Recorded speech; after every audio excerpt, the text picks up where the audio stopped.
So just starting off, little journey into the idea of lockdown beers. Lots of breweries were having problems selling the beers when the pubs all shut down, and what they started off doing was selling packs of beer to people online.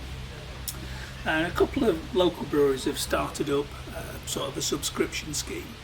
We're going to start off with Turning Point Brewery down in Knaresborough.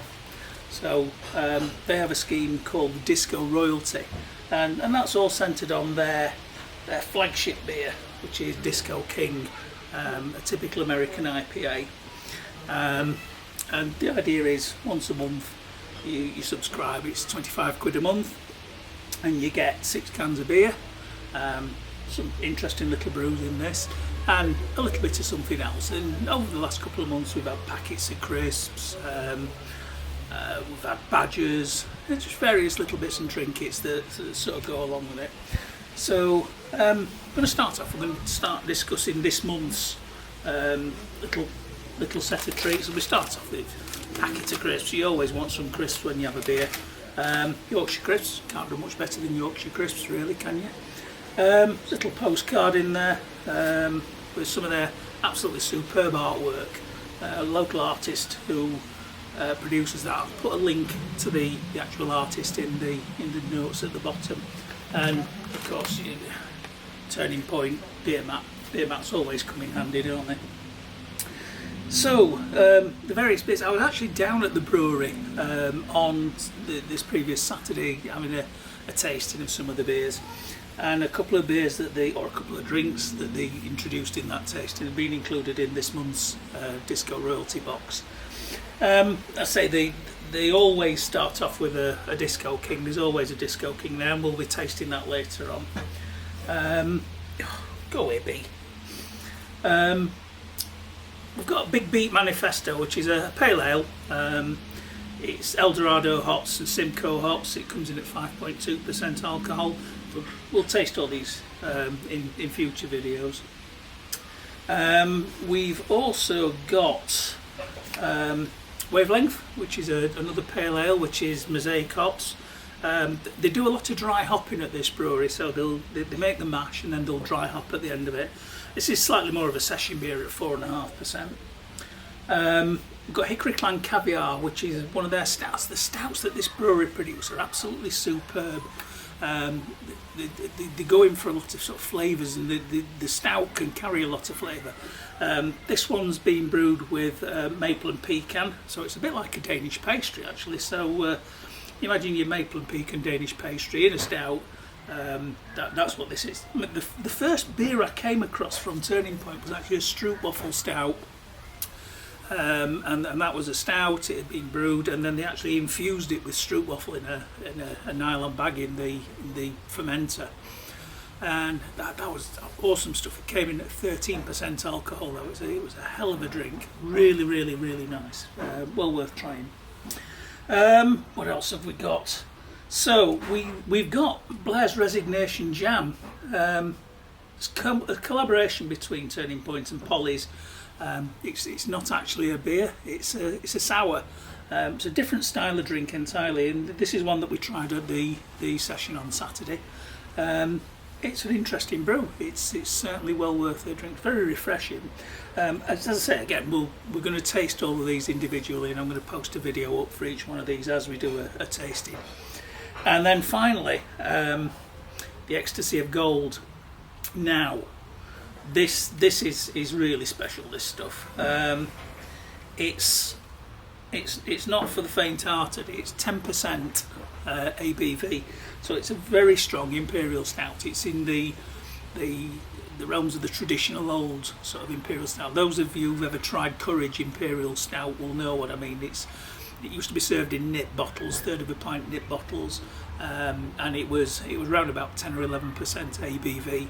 Very, very, very strong beer. Not the sort of thing that you're going to be drinking pints and pints of in a session. But this one, they've brewed the beer, and then they've taken it, they've matured it in bourbon casks.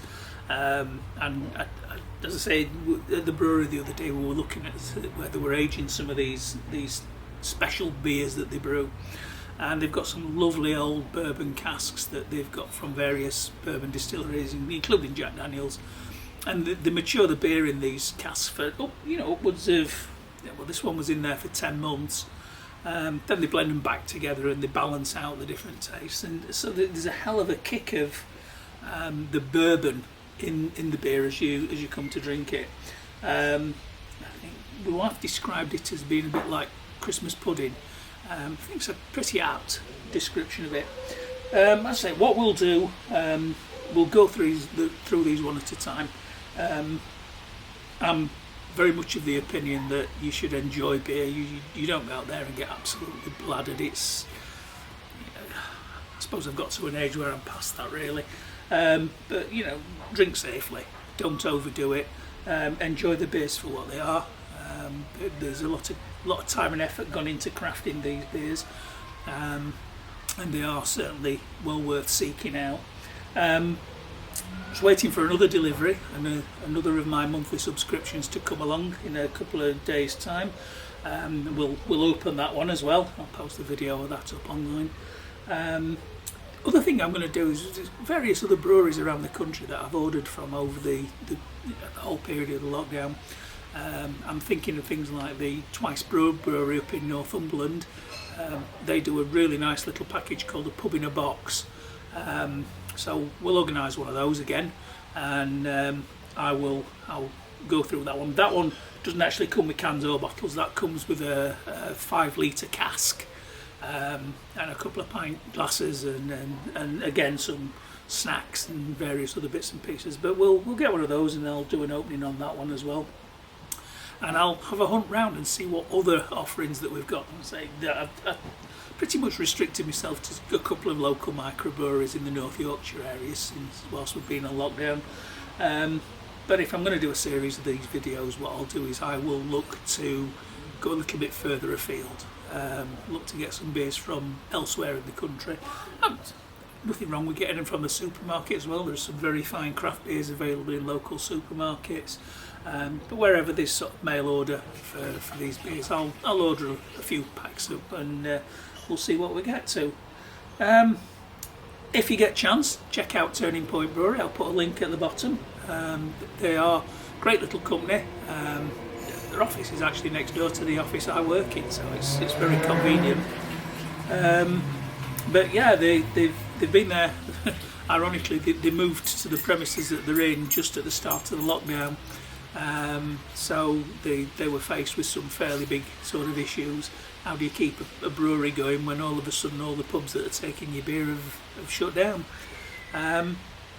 Support your local brewers, support your local microbreweries and your craft breweries. They are producing some awesome products out there, well worth seeking out. And let's have some fun.